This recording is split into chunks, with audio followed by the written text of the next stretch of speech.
Foster twebaza amyuka akulira ebyokulonda ewa Kisoro asabye ebibiina by'obufuzi ebyenjawulo okubaweereza abafunye kaadi zaabwe kuba abantu abasomamu basusse okubeera ne sitampu ate nga bava mu kibiina kye kimu. Nabyogedde asunsula abavudde ekyengera abeegwanyiza obwa mmeeya ne bakansala mu Kyengera Town Council.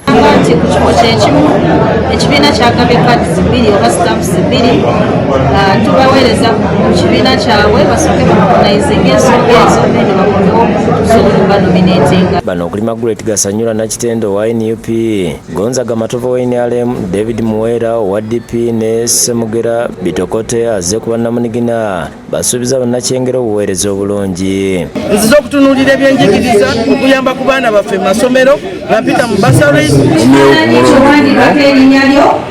okutumbula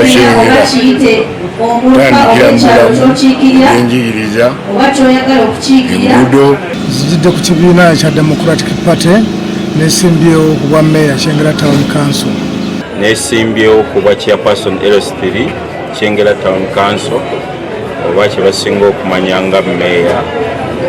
Njagala okuweereza abantu baffe ab'e Kyengera Town Council y'okuleeta akatale mu kitundu kyaffe. Nalabanga ekitundu kyaffe kibulamu akatale naddala akatale ak'emmere.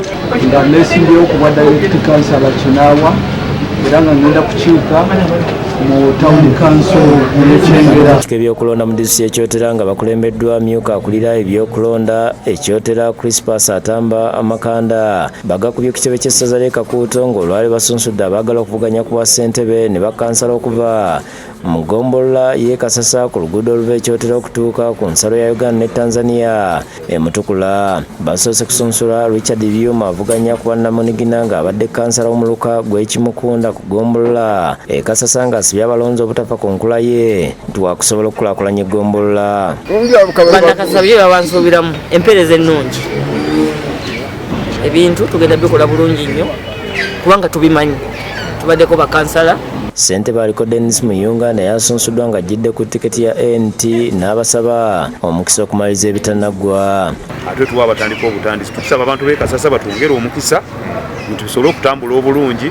Tubasuubiza olwa Alliance for National Transformation nga chairman wa district nsazeewo nkomeziremu okulembera eggombolola y'e Kasasa. Lawrence Mutawe ng'ono muyizi wa siniya ey'okubiri ku ssomero lya gavumenti erya Kabale Sanje SS nga yakutte kaddi NUP ne Yusuf Masumbuko owa NRM nabo balazi bagenda okukola. Nandi mu siniya yakubiri nesoboddeyo okujja okuvuganya kifo kya bwassentebe bw'eggombolola y'e Kasasa.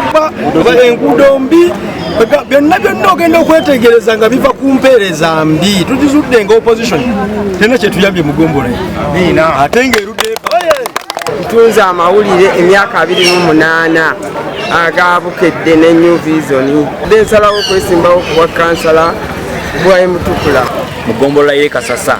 Abantu bange mbagamba nti mumpaakalu munteekemu obwesige kuba tulabanga services okutuuka ku muntu wa wansi mu kyalo ekyamazima services zibulamu. William Tyaba ne John Bosco muli wabe kusakidde gwino ku Lwabukedde TV.